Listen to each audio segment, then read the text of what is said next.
Hindenburg और गौतम अडानी को लेकर पूरे देश में इन दिनों घमासान मचा हुआ है। इधर गौतम अडानी और इन्वेस्टर्स को लंबा घाटा तो पहुंच ही रहा है, उधर विपक्ष और केंद्र सरकार के बीच भी गौतम अडानी को लेकर तनातनी बनी हुई है।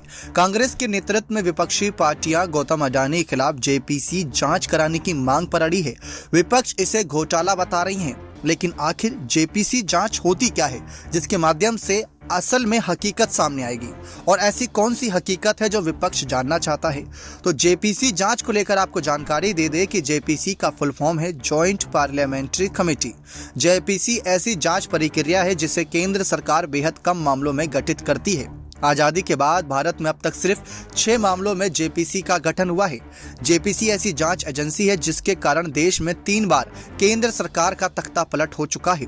जेपीसी रिपोर्ट के सामने आने पर राजीव गांधी भी लोकसभा चुनाव हार गए थे, वहीं नरसिम्हा राव की सरकार भी गिर गई थी।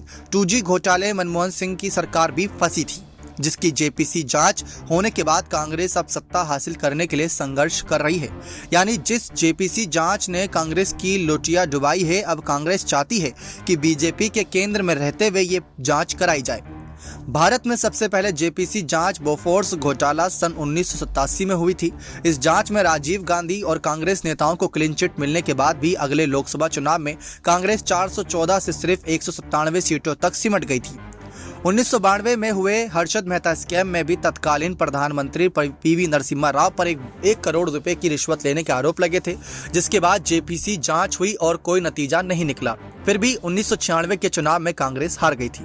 2001 के केतन पारेख शेयर मार्केट घोटाले की जांच हुई थी। 2003 में जेपीसी को सॉफ्ट ड्रिंक, फ्रूट जूस और अन्य पेय पदार्थों में पेस्टिसाइड के मिले होने की जांच का जिम्मा सौंपा गया। कमेटी ने पीने के पानी के लिए कड़े मानकों की सिफारिश की, हालांकि सिफारिश पर कोई कार्रवाई नहीं की गई।